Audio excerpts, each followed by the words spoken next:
This episode is brought to you by Kia's first 3-row all-electric SUV, the Kia EV9, with available all-wheel drive and seating for up to 7 adults, with a 0 to 60 speed that thrills you 1 minute, and available reclining lounge seats that unwind you the next. Visit kia.com/EV9 to learn more. Ask your Kia dealer for availability. No system, no matter how advanced, can compensate for all driver error and or driving conditions. Always drive safely.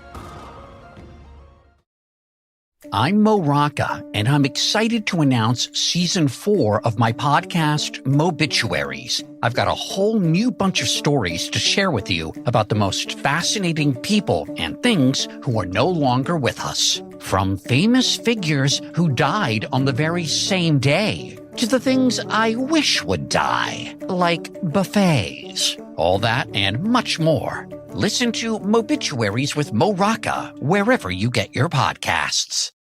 Oh, by the way, what an awful movie! Oh, I don't know if I agree. I'm at the stage of I think we need to fucking suspend the Nicolas Cage movies because what? This might be worse than Knowing. No, there's no way. Dude, I found myself many times in movies. I don't care. I just don't care. No, I mean, Knowing, the CGI definitely saves it for those couple of scenes. It was comedy. It was not, at some point, it is no longer, it ceases to be a movie that is dramatic or anything, and it's just a full-on comedy. 1, 2, 3, 4, 5, 6, 7. I'm holding a mic in my hands, and now I'm talking all alone.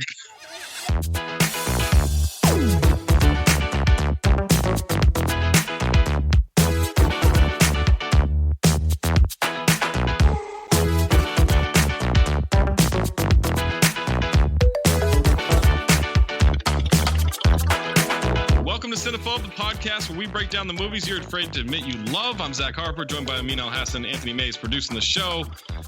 Today on Cinephobe, this week on Cinephobe, the 2006 thriller and remake of a movie from the 70s, The Wicker Man, stars Nick Cage, our beloved Nick Cage. You also might recognize Frances Conroy in the movie. She plays a doctor. She's from 6 Feet Under and the hit movie Catwoman. Also Molly Parker, who's from Deadwood, and Lily Sobieski from Joyride and Eyes Wide Shut. Here's the synopsis for Wicker Man. A sheriff investigating the disappearance of a young girl from a small island discovers there's a larger mystery to solve among the island's secretive neo-pagan community. The tagline for this one, guys, some sacrifices must be made. Now, surprisingly, definitely made a sacrifice when I watched this movie. Oh, wow. I mean, all right. This movie is not as bad as I remembered it. Now, there is an infuriating moment towards the end that Maze and I will get into if you watch this one on HBO Go. I will say, surprisingly, this one might be considered a flop because it had a $40 million budget and it only grossed $23 million in the U.S. They spent $40 million to make that? Where did the money go? Well, Nick had to be 15 of it, right? Where'd the other $25 million go? Oh, you got an island. You got that plane. There's a bear costume involved. There's a lot of damn bees in this movie. Oh, that's some CGI. I mean, I didn't see a single bee. I just heard them. Oh, there are bees all over the place. What? Oh, jeez. Before we jump into this movie and you listen to the rest of this podcast, Wicker Man is available on HBO Go. But again, Maze and I will get into that towards the end of why this is a frustrating watch from an HBO Go standpoint. How is that even possible? The best scene in the movie got cut on HBO Go. Okay, so I wouldn't. Yeah, there you go. Yeah. So the Rotten Tomatoes score and review of this one stands at 15% from critics on 107 reviews. The audience, not far off from the critics, 17% from the audience on over 88,000 ratings. Making this our lowest rated movie to date. Which is it's not the worst movie we've seen. It's not worse than Kangaroo Jack 2. It is. What? It is. I was more riveted in the story in Kangaroo Jack. Oh my God, there's no way. There's so much intrigue and mystery in this one.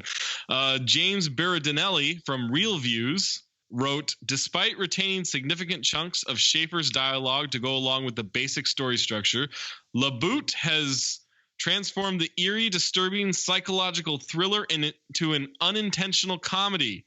At times, The Wicker Man is hilariously bad. When this isn't the result of LaBute's ill-advised enhancements to the original tale, it's caused by absurd new lines or Nicolas Cage's bumbling attempts to step into Edward Woodward's shoes.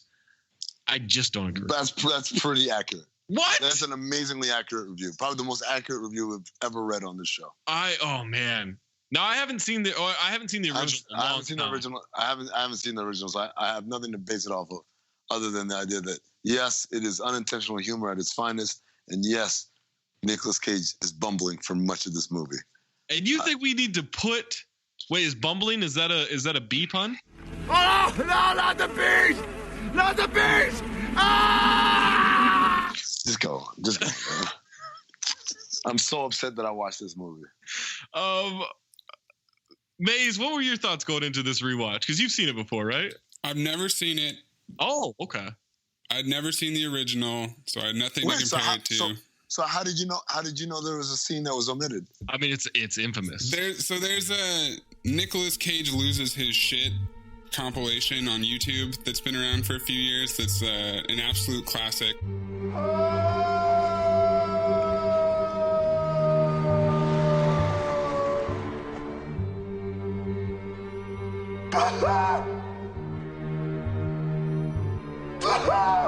I'm a vampire! I'm a vampire! I'm a vampire! I'm a vampire! I'm a vampire! Put it in the right file, according to alphabetical order. You know, A, B, C, D, E, F, G, H, I, J, K, L, M, N, O, P, Q, R, S, T, U, V, W, X, Y, Z! Huh? What am I, a fucking retard, man? Am I a fucking retard, huh? I know what this is. You're trying to stop me out because of this lazy little man you need around. Well, vive la fucking France, man! Someone's trying to kill me, man! The fucking hangers! It never just goes away.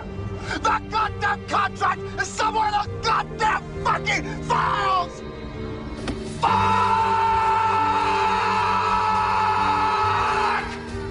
Fucking fuckers, fuck! Fuck you! Fuck you! Fuck you! Fuck Mexico! Horseshit. Hi, fucking yeah! You fucks, I hate you. I hate you both. I should fucking both. Just right now, I should fucking kill you fucking both! Have you ever been dragged to the sidewalk and beat until you pissed blood? There's a couple scenes they show from that I was anticipating. Yeah. And one of them wasn't in it. And then I kind of knew you can kind of put together the whole story from those two scenes. So I knew what was going to happen. And at first, my only real thought was the bees are back and bees don't lie. So can't be that bad. Right. Yeah. I mean, we had bees in Jupiter Ascending. Jupiter Ascending's a worse movie than this. Jupiter Ascending was pretty bad. Yes, that's true. Yeah. I mean, come on. This is, I don't even think it's the worst Nick Cage movie we've seen. No, it's worse than the other two. It's worse than Knowing, and it's worse than what was the one where Next. Yeah, it's way worse. Next kind of looks like a great movie. Now Next is like, yeah. Oh my God. Now Next is like a fucking masterpiece. That's our Mendoza line. The next line. You'll notice a couple of cameos in this movie. Aaron Eckhart at the beginning. I put that in there. I said, "Yo, fucking Harvey Dent is in this movie." There you go, Harvey Dent, and then and James Franco's at the end of this movie. James Franco, and you know who the other guy is with James Franco? Oh, it's Jason Ritter. Yeah, that's John Ritter's son. Oh, really? Yes. Rest in peace. Rest in peace, John Ritter, aka Jack Tripper. Gone too soon. I mean. Yeah, always right. Yeah. All right, so you want to jump into this movie? You want to get this over with? Let's do it. All right. We open up on a diner. Nick Cage is a cop named Edward Maylis. Do you want to know how they got the name Maylis? Because I got some trivia on that. Oh, please let me know. Okay. This is from IMDb's trivia. Where is it? It is Nick Cage's character's last name, Maylis, is a combination of the words male and phallus. This was done because of the male-female dynamic that was added to the remake. Jesus Christ. I'm gonna just like go skip right ahead. There's a scene where there's a classroom full of little girls, and they're all chanting phallic symbol, phallic symbol, phallic symbol. Like a bunch of 12-year-olds. So Nick Cage is, or Edward Maylis, I should say, is thumbing through self-help books at this truck stop diner. He's looking at an audio book called Everything's Okay. Learn how to develop courage and confidence to realize your unlimitless potential. Okay, let me just say right now. By the word, unlimitless doesn't make any sense. No, that's not a real word. But more importantly, I want to point out that this movie is rife with references and things that in regular filmmaking is supposed to foreshadow, like, this is going to come up later. Pay attention to this. And then it never comes up later. Like, we focus on shit that has, like, who gives a shit about this tape? I disagree. It comes back. When he says, did someone take my tapes? Yes. But it's such a ridiculous, no, it didn't move the plot anywhere. It shows that they went through his stuff, I mean. Why did they take the tape? Well, that's a great question. Maybe it's in the deleted scenes. Exactly. So Edward Maylis is a motorcycle cop on the open highway. He's giving out tickets. He's looking at the countryside. He notices a doll falls out of the window of a car. He scoops it up without slowing down, which was a phenomenal move. I'm like, come on, man. Why? He had been going 60 miles an hour. Look, why? Slow down, pick it up. Why?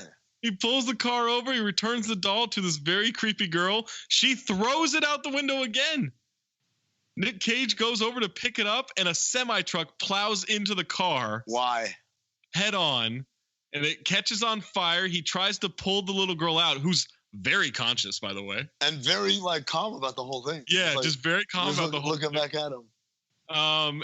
As he breaks the window, he's trying to pull her out. An explosion happens. It knocks him aside. He's remarkably unscathed. Unscathed. No one's scathed in this whole thing. We get the title scene. Can I ask a question about this? Sure. So, yeah.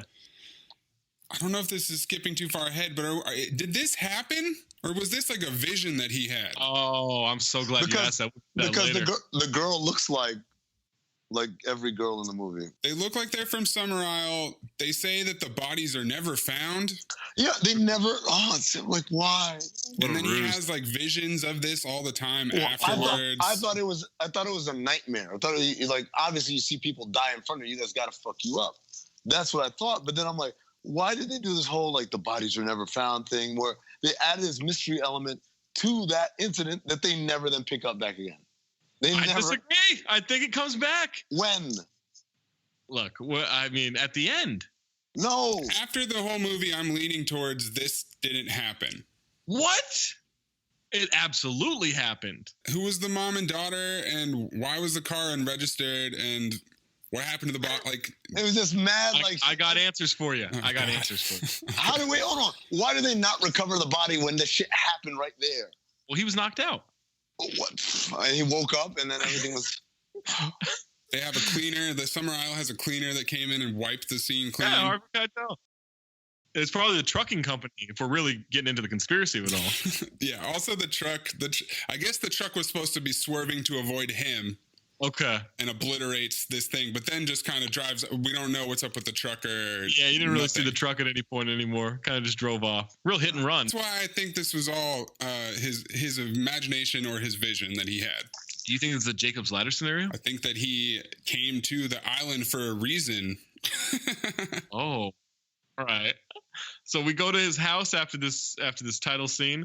A female cop comes over to bring him mail and congratulate him on his commendation. Asks if he's going to retire. He says his dad would kill him if he retired. Again, like all this extra like shit that in the moment and then never is explored ever again. As we learn, the car wasn't registered, and they don't know who the people were in the car. But he gets a letter in some of this mail. He gets a letter from a woman named Willow about a missing child. It's got a photo attached. She says she's living in SummersIsle in the Puget Sound. to which he starts researching SummersIsle, which he finds out on healthfoodmetropolis.com, where you can get bee material from there. You can get bee products. We find out that Willow is his former fiance, who took off on him, and he decides he's going to go investigate this missing child. He takes a ferry over to SummersIsle, or I guess he takes a ferry to somewhere where he can then reach SummersIsle from, and he's putting on aftershave on the boat. Did you guys notice that? He's wearing a suit. He's sitting at a table inside the ferry. He's put on aftershave. I thought that was cologne, but yeah, he did. Yeah, I remember that. Oh, was it? Oh, maybe it was cologne. Okay, it looked like Aqua Velva. Yeah. This is my note on all this. I said, what the fuck is he wearing? he is wearing a suit, a vest. A suit, a sweater, a tie, and some Columbia boots. Yeah. And some like carpenter jeans. Look, man, he's just an honest sheriff just trying to put together a nice appearance as he goes and investigates this missing child. Gets to this area. Apparently, this island is only accessible by plane. No boats. Well, hold on. I mean, we got our first hallucination. He sees a girl in a red sweater that looks a lot like the girl in the picture. Sees a girl in the red sweater on the deck of the ferry. Right. All of a sudden, semi truck hits her. Oh yeah, that's right. On the ferry. On the deck of the ferry. That CGI might have been some of that $40 million budget right there. And so we get to a place. He gets off the ferry. He walks over to a pilot on like a seaplane, and he says, "Ahoy there." What was that? I don't know what you're supposed to say. No, just go with hello. Right. Hello. It's almost like the guy was ad-libbing the fucking dialogue, man. Like the guy was ad-libbing, but was like, I don't think the script makes any sense. It reminded me of, I am the son of a pastor. Right. Great line from Knowing. That's a good callback there. So he realizes he needs to catch a plane ride over to the island. The pilot won't do it because he says it's a private place and they respect their privacy. He then bribes him with two $50 bills, and it works. That's $100. That's all it took. Like the dude made it seem like that island is cursed, and those I can't do that shit. And like this shit, they're gonna get my ass. And then he says, "Well, what about if you take me and my two friends, Ulysses and his twin brother, Mr. Grant?" Who carries 50s on him? And by the way, all he packed for this trip was a laptop bag. Right. Yeah. He thought it was a quick turnaround. He's a good detective. He's not. That's the other thing. It's like this whole movie. Like, by the way, he's in California because when he's talking to his friend, his buddy cop or whatever. Yeah. The map behind them was like the San Luis Obispo. Yeah, and they mention often like he's from California.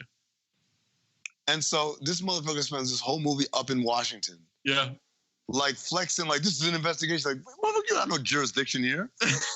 And he's throwing that badge in everyone's face. Yeah. Flashing that badge. Oh man. Yeah.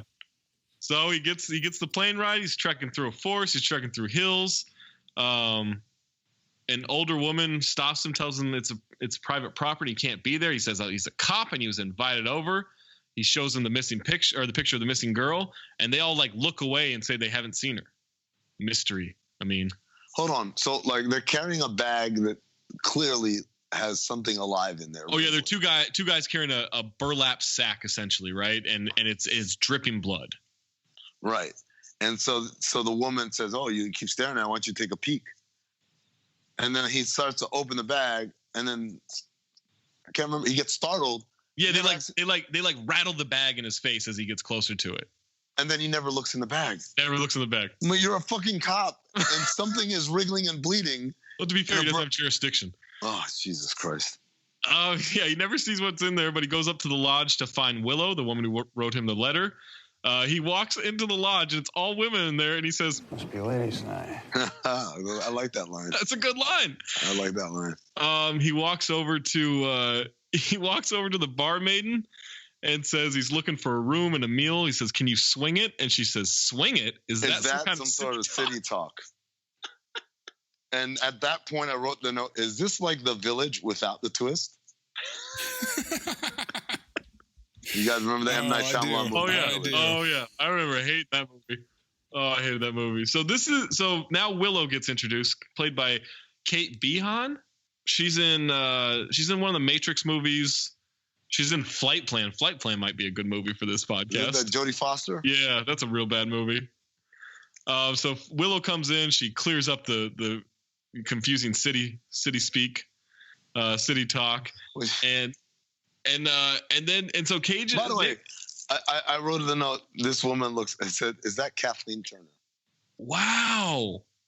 For the barmaiden? Yes. Oh, okay. The sassy one that he later punches in the face. Which is a great scene. Yeah. A great scene. That's literally when it all started to like just fucking unravel for me. So he mansplains that missing children are a big deal to this barmaiden. Then he kills a bee with a cup. She gives him like some kind of special honey drink or something. Why would you do that? Yeah, she gives him mead. Have you guys ever had mead? No, I don't know. Like at the Renaissance, like. Oh, is that what that is? Yeah. I went to a Renaissance fair in high school once with my girlfriend at the time. Hated it. It's like incredibly sweet wine, and it's really, you can't drink a lot of it. And I was friends with this guy who worked for a meadery, so he would always roll up to gatherings with like cases of mead. And be like, yo, you guys want some meat? And, the first time I tried it, I'm like, okay, cool. No. And then he's just trying to move it. He's trying to hand out bottles to people who can't get rid of that stuff. So, yeah, she asked, why would you do that? And he lets us know he's allergic to bees. Ooh, there's a layer there. Honestly, I did not know it was a bee that he killed. I just thought he killed a random insect because they didn't make it. To me, they didn't make it clear. Okay. He's allergic to bees, and he only rolls in with 2 EpiPens, and he knows that it's like a bee colony because it's on the website that he looked at. Right, they have bee products. Isn't bee allergies like death? That's what my girl taught us. I thought if you were allergic to bees, that it's not like a casual allergy. Yeah, that means like you could die if you get stung by a bee. Right. And he seemed very. Maybe he was lying. I don't know. Well, no, he has a reaction later. Spoiler alert. I did notice that, but maybe that was when I literally stopped caring about this movie. So he's now talking to Willow as she helps him to the room. He's wondering why he never got his ring back. She explains that she ran away from him because she got scared. Well, first, when she's at the room, she passes him a note letting him know that she can't talk. Yeah. And they have to go to a different rendezvous point to talk because she's being watched here. To which I said, if they're watching you there and they clearly don't like this dude, wouldn't they just follow them? Like, what secret rendezvous point could there be where no one could find them? Maybe it's outside their jurisdiction on the island. Yeah. You never know. She only trusts him to find the missing daughter, says the girl's been taken and that they're going to try to mislead him with all the information they give. Then there's these creepy blind women. Will Sister SummersIsle bless us with her presence? I'm afraid not. Enjoy the night. Only make sure you're ready for the day of tomorrow. The time of death and rebirth. Yes. Of the Wicker Man's return. I wrote a note. These 2 women look like Quagmire. They look like Blue from Old School to me. Okay, also that. Sure. So that's when we find out Nick Cage comes across Lily Sobieski, and we find out that he's missing his tapes from Everything's Okay. So he did buy it. Just why? He has a dream about the little girl getting destroyed by the truck over and over. He's on a very tiny bed. And then he wakes up in the night and he hears a girl. He hears a young girl, and so he starts chasing her into the forest. Well, first of all, he hears a young girl, looks out the window, sees a young girl running and yelling help or something like that, and then he takes the time to get dressed because he's in his underwear when he's looking out the window. By the time he's outside, well, we got a jacket, pants, shoes. I'm like, yeah, okay, clearly someone's in danger, but cop man over here, I have to dress warm because that's how you catch a cold. And then the other thing was he's running out there with a flashlight.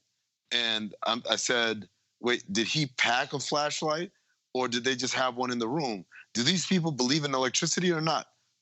Like, because sometimes it's like they live in like an Amish community. Right. And then sometimes they just have things that are, like, again, like he has a flashlight and there's a town photographer. Would you have been happier if he had a torch? Yes, a lantern. Okay. I would have been like, okay, at least we're sticking with this theme. We're a little consistent here. Okay. All right, that's fair.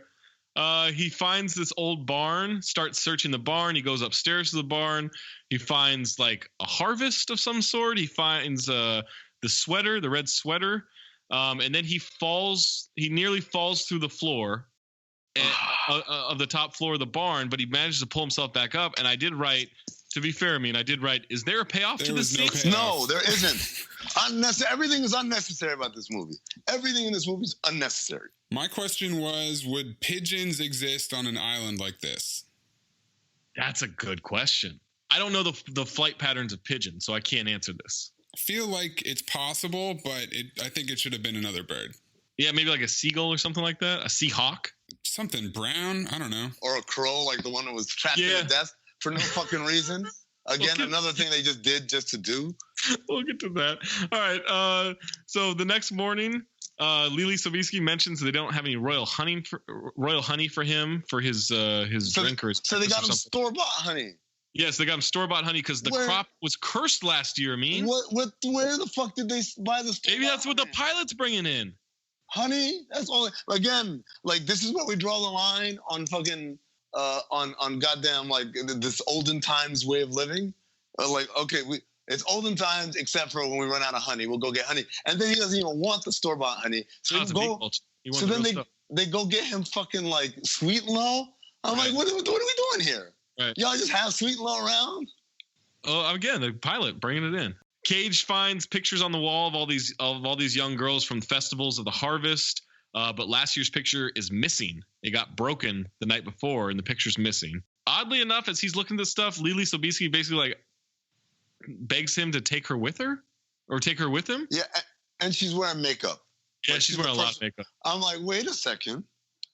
Wait, again, is this the village or not? Are we doing the fucking 1800s or whatever? Like, are we living like the Puritans or are we going to the Mac store? I got a theory on this. Well, we find out later. She might be a part of this or she is a part of this whole thing, right? Yes, at the end of the movie, yes. So she's there to entice him. Okay. So yes, she's the bait. She is the bait. I also said she's trying to suck your dick, bro.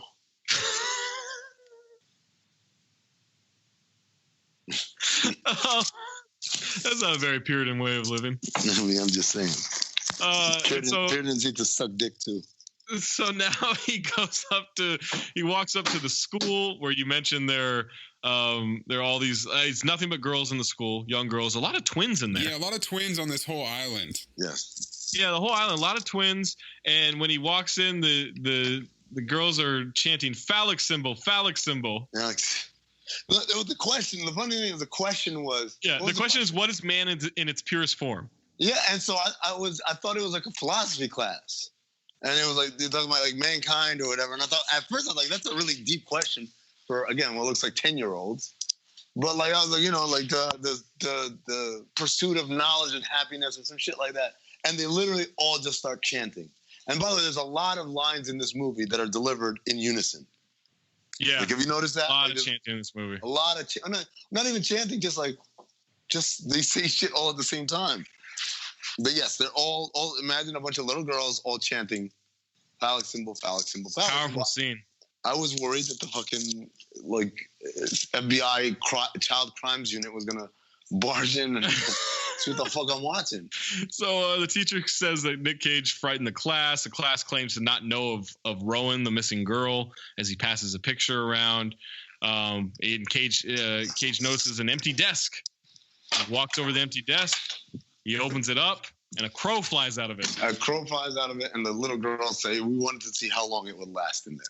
Yeah. It's super creepy. It's real creepy. The other thing, again, going back to this, like they all claim they've never heard of this girl. Yeah. He then demands to see the attendance log. Yeah. He puts up a fight. Very lame fight, I might Yeah. add. He grabs the attendance book, looks through it, and her name's right there, and it's crossed out. It's crossed out with one line. Oh my god! And so he finds the name, and he goes to the girls. You're all liars. Yeah, you little liars! Like but they do a really good job of just like staring at him like he's crazy. Yeah. But then the other part of it is good acting. he asks Oh my God. He asked the teacher what her name is. Yeah. And I quote, "Of course, Rose, another plant." And at that point I was like, wait, what? Yeah. And I had to go back and like check what everyone's name was. Yeah, it's a lot of plants, a lot of trees and plants and flowers as names, but they don't really set that up well. I'll let you, I'll give you that. But, by the way, when he uncovers that Rowan was in the class, she says to him, "You're late and the law won't help you with that." Like, what the fuck does that mean? That's a good question. A lot of mystery. The next line in my notes: what the fuck is this movie about, man? So Sister Rose says it was an accident. What happened to Rowan? Her body is buried in the earth now. She was burned to death, according to Rose. Rose has someone working the field. Nick Cage goes and finds her grave, but Willow shows up and says the body isn't her. Willow takes him to a crypt that's in ruins, and she says that Rowan is still alive, and they've been lying to him this whole time, says that they'll hurt her or murder her. It's why she once ran away. They didn't like Willow's wild ways. This is also when it's confirmed that it is actually Nick Cage's daughter. Because theoretically, this whole time, we didn't know that. Yeah, that's the twist. That's one of many twists in this movie. Well, like 3 twists. But here's what I wrote. She reveals that Rowan is his daughter, all caps twist, and then he's acting his ass off right now. I thought he did a phenomenal job in this scene. So this is my question as I'm watching this, right? I'm saying, why did it take like literally an hour into the movie for her to start explaining to him the circumstances of her disappearance? Like, she gives him zero detail this whole time. It's all like cryptic kind of double speak about the community. I'm like, bitch, tell me about what happened. Where was she when you last saw her? Like, you would think a detective would do that. Yeah, a cop would ask these kind of questions, but no. So yeah, we find that out. He wants to know about his sister SummersIsle. So the place is called SummersIsle, but there's a woman there named Sister SummersIsle. Willow takes Nick Cage back to Rowan's old room, and says that all of her things were missing one day. She went away to the market for 30 minutes, came back, Rowan's gone, all of her things are gone. Mentions that Dr. Moss is the only one that takes photos on the island. He looks under Rowan's desk and sees all these drawings with "help me" written into the drawings. That's not really paid off either. No, well, we know she was under duress, guys. Am I the only one connecting dots here? But also, the mom seemed very unfazed by that piece of information. Well, it's been a while. Maybe she's seen the desk. But even if she had, she just like, she just likes to draw. Like, she like it really dismissed the shit out of like something that's very, very concerning. So now this is where we get into it. So now Nick Cage needs to go use the radio from the delivery plane because his cell phone doesn't work there. There's no service on the island. So while he goes down to the dock where the plane had landed, he sees the plane is off the dock. It's off in the water somewhere, so he can't really reach it. He hears a noise under the dock. He thinks he sees Rowan. He jumps in. Epic dive off the pier right there. Epic dive off the pier. Jumps in. Sees that wakes up on the dock. So clearly this was a dream where he heard Rowan and went and saved her. And then as he wakes up, he looks down in his arms. Rowan's there. Two dreams, guys. Inception. By the way, a couple of notes here that I put. One is white people love names that can either be a boy or a girl's name. Okay, said, Rowan's good. But never knew Rowan was one of those. Oh, well, Rowan Atkinson. I never knew there was a girl could be named Rowan. Oh, that's fair. Yeah, I guess I don't know of any. I know a female Rowan. I know a Rowan. No, R-A-W-A-N. No, that's different. That's an Arabic name. Like, this is Rowan. This is Rowan, like Rowan Barrett or Rowan Barrett Jr. If you're into that sort of thing, R.J. Barrett. The other thing I said was when he sees what he thinks is the little girl under the water, he undresses super slowly and very methodically. Like, it's like, wait, I can't get these. Well, it's his only clothes he packed. I mean, I'm just exactly right. Like the suit that he wears, he insists on wearing everywhere. When does the dream start?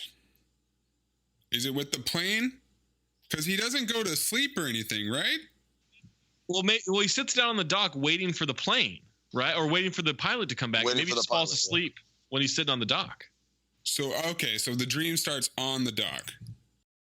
Yeah, that's what I think. So, also, I mean, spoiler alert. It turns out that the whole thing is a setup, but like, how did they know that he was going to have these hallucinations?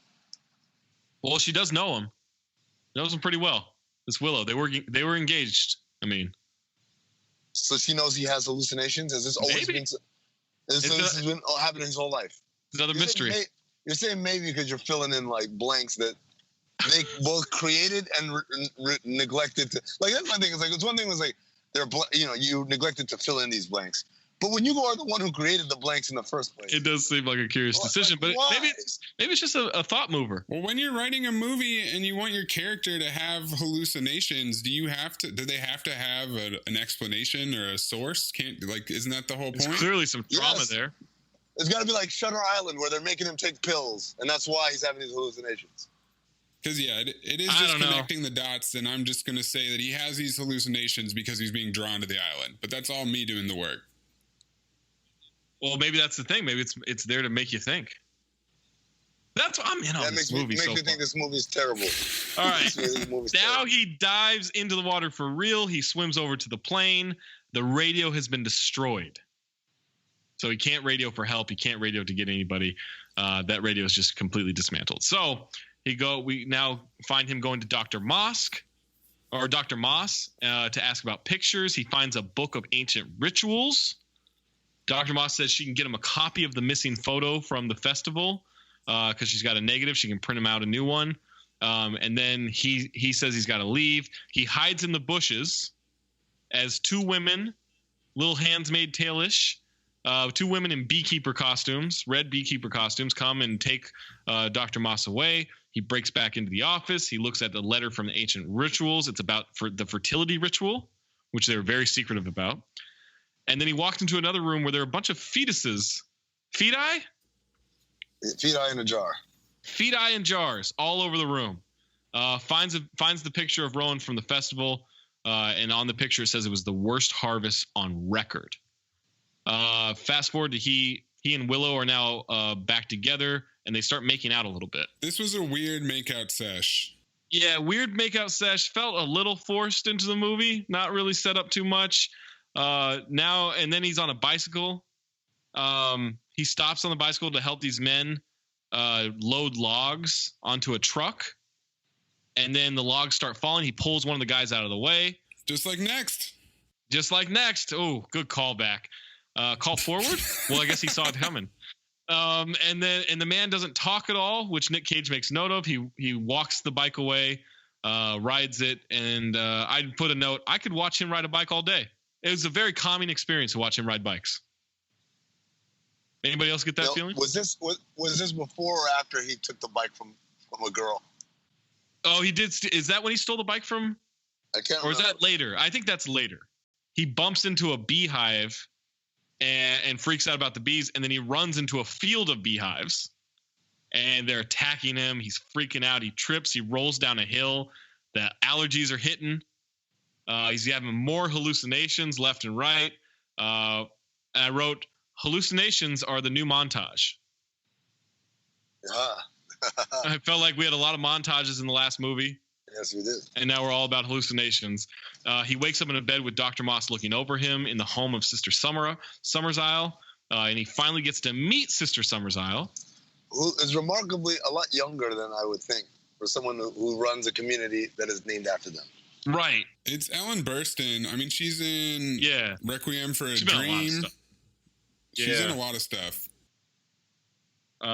Fantastic actress. Only the best for this movie, I would say.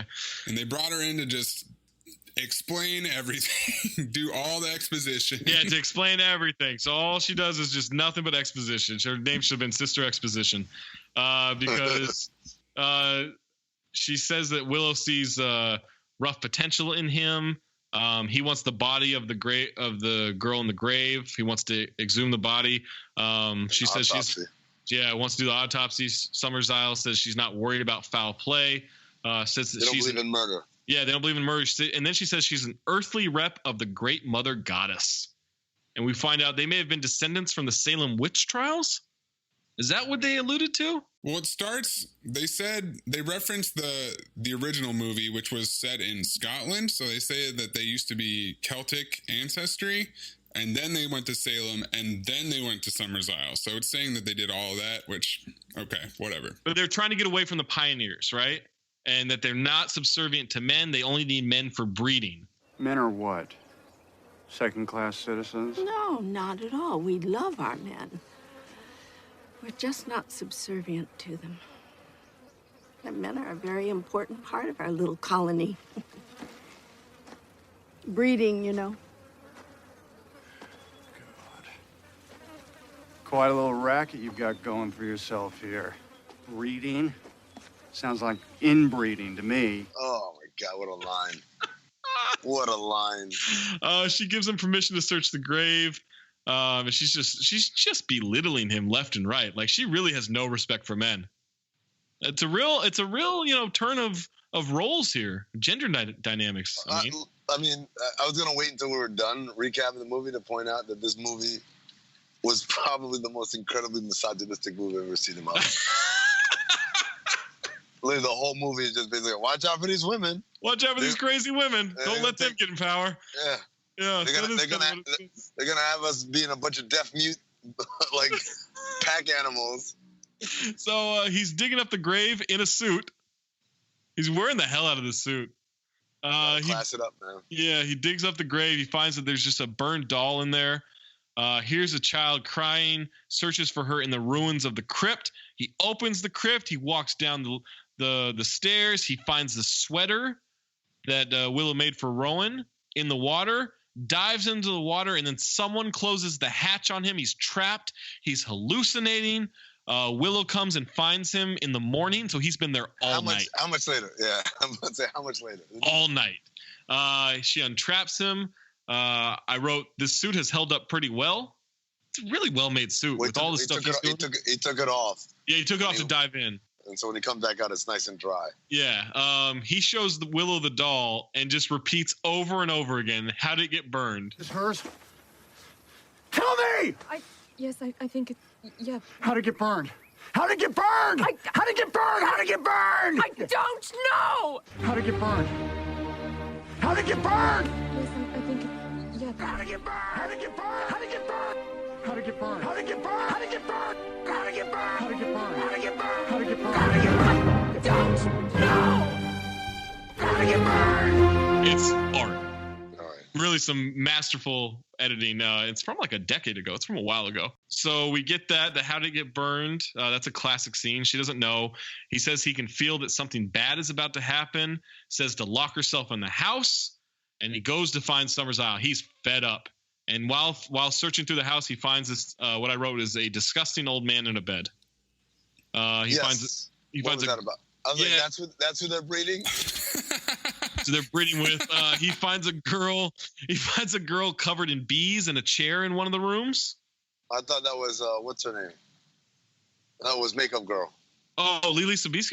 Was that her? I don't think so. I think it was a random new, kind of older woman. I guess they all look the same to me. They do. But those two things, it's like, I guess this is supposed to be scary. It's weird imagery. Yeah. But why? It's a thriller. It's a thriller. And then he doesn't find Sister SummersIsle, even though she's in the house with a couple people. Yeah. Oh, this is where this is where he takes the bike. So Rose rolls up on him, wearing a crow's mask, saying that they're preparing for death and rebirth, which is a callback to the Quagmire ladies. He pulls his gun on her, says to get off the bike. He commandeers the bike, starts riding it. He runs into those creepy women.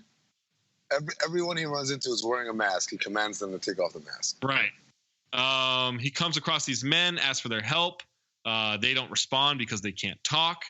He finds a mother and a daughter. He searches their home. A girl is in a closet and scares the hell out of him, and they just start laughing at him.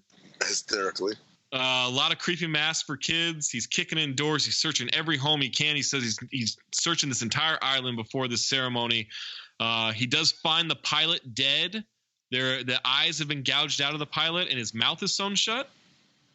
Yes. This whole time, girls are spying on him while wearing masks. And this is where he knocks out the barmaiden, Kathleen Turner. fake Kathleen Turner. She's there. She's got a bear costume. He knocks her out. SummersIsle says they're throwing the ritual, asking for acceptance of the offering. Cage gets attacked by makeup girl Lily Sobieski while trying to put on the bear costume. He kicks her into a wall. This is a misogynistic movie because he's beating the shit out of women. He beats like the whole, like at this stage of the movie. Yeah, he's fed up. He's like, all right, I'm just gonna start overpowering these women. Out here beating their ass. Like, I'm laughing my ass off though. I am too. But I'm like this movie is like, again, it's like. It's the guy who made it was like, I'm sick and tired of these women. That's all I can think of. I just imagine his daughter came home from a semester at college just fully feminist, and he just was like, all right, I'm writing a movie. I can't handle this. That's what it feels like. He puts on the bear costume. He crashes the ritual. Willow's there. He lets Willow know it's him. Yeah, and then it's like, I thought it's exposed. First of all, his face is fully exposed. It's just like a bear hoodie, really. But then the other thing is he says to her, I thought I told you to stay in the house. And she says, I had to come. And it was like, really? What the? They would have known, I mean. I'm just like, well, how does that make sense? I had to come. Like it was like he told her to stay home, but he said, but this is the biggest party of the year, man. Like, I ain't missing this shit. Fucking Drake is performing. And so we see Rowan is alive and she's tied to a tree. They're going to burn her alive. This is when, and this is a classic scene you'll find in a lot of Nick Cage compilations on YouTube. He runs up to this woman who's essentially guarding Rowan tied to a tree. He's wearing the bear costume and he clocks this woman. Just fucks her up. Just fucks her up while wearing a bear costume. He grabs Rowan. He runs away with her. They're being chased. His cell phone starts working briefly, but then it dies. The cell service runs out again. That was so stupid. It didn't really pay off. Why? Yeah. For no reason. It rings, but then there's immediately no service. Yeah, it's like a brief moment of hope, right? Well, also, it rings for quite a while because he can't reach it because he's wearing his bear costume. And so Rowan runs him into this group with Willow. She was the bait for Nick Cage this whole time. He's got an appointment with the Wicker Man. We find out this whole thing was a setup. Twist. As a twist, we find out that Willow is SummersIsle's daughter. This has been set up for years. The woman cop from earlier in the movie, she's there. Oh, is she? The woman and the kid in the car, they're alive. They're there. Yes. Oh, I didn't notice any of this. It paid off. Wait, he goes what? to shoot. Yeah. Oh. I'm telling you, they're all at the ceremony. They all have the same hair. Are you 100% positive? I'm 100. Man, I've seen this movie. Okay. All right. I trust me, I know. So once again, how did they get out of the exploding car? Doesn't matter? That's a great question. I don't know that it matters. But they're all there. They're all converging on him. The men are converging on him.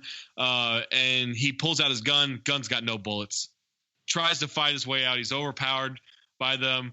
And this is, God damn it, this is where the scene gets cut. It is the best scene in the movie.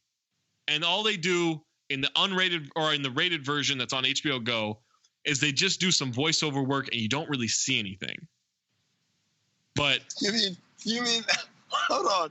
You mean the part where where he's calling them bitches? Bitches. Yes. You bitches.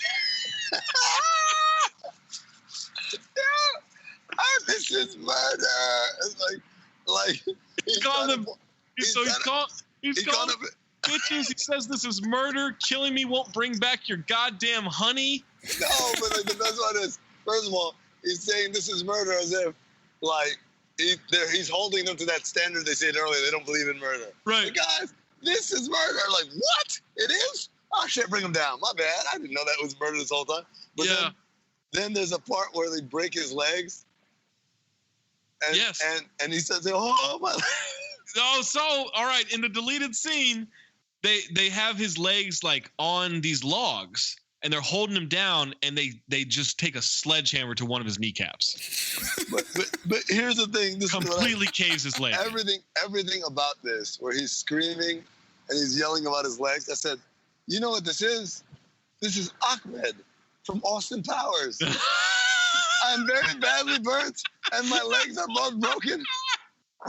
That's why I was laughing. Yeah, when they break his kneecap, that's when he says it's not going to bring back their honey. He says he's not one of them. He doesn't believe in their gods. Yeah, he's got a lot of like. He's very wordy for someone who's in incredible pain. For someone's being tortured, he's very wordy. And this is the most iconic scene. I can't believe it's only in the unrated version. But they put a mask on him with a funnel, a beekeeper's mask, and they pour bees into the mask. Oh no! Not the bees! Not the bees! Ah! It is an iconic Cage losing his shit moment. I kind of like the idea that all this was cut out and it was just voiceover because him saying all this stuff was so funny. Because that's when I was laughing. I'm like, this is comedy. When he starts calling them bitches, I just lost it. You bitches! Like, I just lost it. Like, it is, oh my God. And so then Dr. Moss shoots him up with the EpiPen. She saves his life just by shooting him up with the EpiPen. He's strung up in the Wicker Man. Rowan comes over and lights it on fire. I write once again, he's acting his ass off. He's yelling at her, don't do it. Like, yeah. Man, I believed it. I believed he was about to get burned. Like, he's acting his ass off in this movie. How do you guys not see this? Yeah. Oh, man, they cook his ass. He burns to death. We go to 6 months later. We're back in the city. Epilogue. James Franco's at a bar with who, the Ritter kid? John Ritter's son. Why is Franco in this movie? It's a great question. They can't find women. They're trying to figure out which women they can take home and talk to. There are no women there. So then James Franco spots Willow and Lily Sobieski. They're there. It took me a while to figure out that was Willow. Oh, really? Well, she does look younger. Made up. Yeah, she looks younger, a little made up. He mentions that he's just graduated from the police academy. And you hear bees in the background. I don't know if you picked up on that. There are bees in the background. Yes. And Lily Sobieski says that no matter what, she's got to take him home or take her to his apartment that night. And I was like, what are you doing after this? I'm going back home to my apartment. It's like, what if I came with you or like some dumbass? Yeah. And then it says for Johnny Ramone, and then the credits roll. I put that, yeah. Johnny Ramone. I was like, that's the movie. It was the end of the movie was so random between the Ahmed from Austin Powers shit to James Franco being in the movie to Johnny Ramone being in the dedication. Like, I was just so confused. I was like, was this basically like the Disaster Artist or what was the name of that movie? Yeah, Disaster Artist. Yeah, like that's what I thought I just watched at that point. So yeah, oh man, I mean, you've got to watch the deleted scene. It really is like iconic movie history. Ow, my legs. Yeah, you bitches. This is murder. So you'll know this might surprise you. This movie was not screened for critics at all. Not a single critic was able to screen this movie. That's probably why Tony Medley didn't see it. That's why there is no Tony Medley review. I do have an alternate for us. So don't worry, I brought Tony Medley into this. But so the reason this scene was cut, the movie was originally rated R for extreme violence, disturbing images, language, and thematic elements. But the director wanted a broader audience, so he cut most of the scenes out with any violence. Some of which have been included in the unrated version of the DVD to deem it PG-13. So he cuts out the best parts of this movie just to get it to PG-13. Damn, dude. He should have cut out a little more, and then we wouldn't have a movie. Apparently, like a whole hour 45. Apparently, there are 4 minutes of additional cut footage that are not even shown on the unrated DVD. So if you're out there and you have your hands on these, I gotta see them. I will pay good money for this unseen footage. By the way, this is the point where I'd like to point out I knew nothing about this movie going in. I didn't even know who was in it. Matter of fact, when it originally was pitched, I thought it was Hollow Man. You did. Yeah, you thought we were doing Kevin Bacon. Yeah. I was like, Kevin Bacon, let's do it. Nick Cage objects to criticism of this film. What? Nick Cage objected to the criticism that the film was unintentionally funny, saying that he and the director knowingly made the picture as an absurdist black comedy and that it should be seen and judged as such. Okay. Oh, no. Nick Cage pushed back on you motherfuckers. And I'm with him. I think this is art. That explains his performance. I don't think he talked to the director about that, though. Well, he claims he did. He claims he did. A lot of one-sided conversations with the director. All right, everyone on this chat, all three of us, raise your hand if you have a Best Actor award from the Academy. Nick Cage does, so I trust him. Okay, I trust his vision. Yeah. I trust his performance. I trust his interpretation of this movie, of this remake. I don't understand what the problem is. You know what I don't trust? I don't trust Nicolas Cage to play any role where he has to run. Him running is not so a great run. Yeah. Goofy looking. Yeah, right. I mean it's the opposite of Tom Cruise, right? Yes, absolutely. Yeah. Okay, so I looked up other 2006 movies from Tony Medley, and the one I decided on was Beer Fest. He rated Beer Fest. I love that movie. I love Beer Fest. I think it's hilarious. One of the funniest lines in that movie is when he tells a story about having the paddle shoved up his ass sideways. And he says, "I've been shitting pancakes ever since." That's a great joke. So this is the entire review of Beer Fest. 0 out of 10. I hate to spend any more time on this over and above the time I spent driving to the screening, sitting through it, and driving home. When we arrived for the screening, I asked the running time and was told 80 minutes, so I got excited. Unfortunately, like Bogey and Casablanca, I was misinformed. It went on and on and on. I'm not even going to try to relate the plot. It is so insipid. Satire is one thing. Stupidity is something else again. I didn't think I could see anything this stupid that didn't have Will Ferrell in it. I was mistaken. Beer Fest makes Talladega Nights look like Hamlet. Wow. Even the occasional big-bosomed, bare-breasted babe didn't add any enticement. No, I like that you guys tried, but sorry. Even that can't help it. How can I describe this? Picture yourself watching beer commercials. Now picture yourself watching all the jerks in the beer commercials while they live their lives over an entire movie. Now picture that movie lasting around 1 hour, 45 minutes. Now picture yourself still alive with a still fully functioning brain after enduring that agony. If you can picture the last, you believe in miracles. I can't remember a year when there have been as many horrible movies. Beer Fest is a poster child for them. Tony Medley, not a fan of Beer Fest. I'm mad, though. I'm mad they didn't screen this for critics because I want to know what Tony Medley has to say about it. Yeah, me too. There's no way he likes the feminism, right? Oh, no. He might think it's a good movie. See, I told you. Gotta watch out for these feminists. Okay, so what are we gonna... Well, I guess we're at the phobe or file. Amin? No, you already know what it is, man. Jupiter Ascending was worse, but this was a very close second place. Really? Yes. Yeah. Kangaroo Jack 2 was better than this. Worse plot than Knowing? Yes. Okay. Maze? All right, this is extremely tough for me. The unrated DVD alternate ending scene by itself is a file. I love it so much. You bitches! You bitches! This is murder! Murder!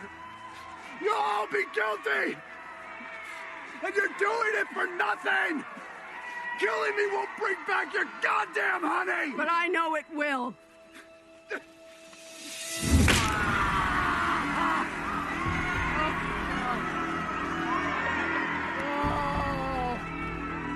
How can it? I'm not one of you! I don't believe in your God! I don't believe in sacrifice! No, stop moving! Ah! What is it? What is it? What is it? What is it? What is it? Oh, no, not the beast! Not the beast! Ah! Open my eyes! Eyes! Ah! Ah!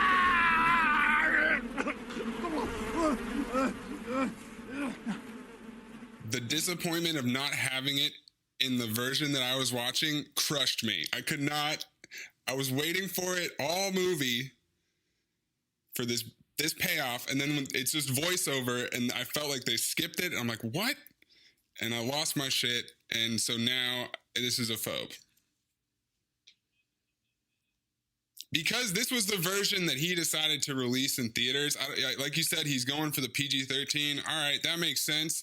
But this scene is the perfect climax for the movie. It's the most important part, in my opinion. And he cut it. Can't do that. All right, now I know I've been very positive trying to spin this movie, but I am going to be objective here and review it as a whole. When it comes to phobe or file, and you guys make very compelling cases for phobe. Look, am I going to sit here and try to convince you guys that this is a file? Of course I am. This is a fucking file, guys. This is a great fucking watch. It's a great watch. If you get the unrated version, it's even better. No, that deleted scene brings everything together. Nick Cage is acting his ass off. It's a black comedy. Like, I'm in on every single stylistic decision in this remake. It's better than the original. It's got more depth. I'm all for every message that's in there. I think all these loose ends get tied up for the most part. You're all up for the misogyny, huh? I'm for the female empowerment in the movie. I don't believe the misogyny is necessarily there. Guys. Are they bad guys, Amin?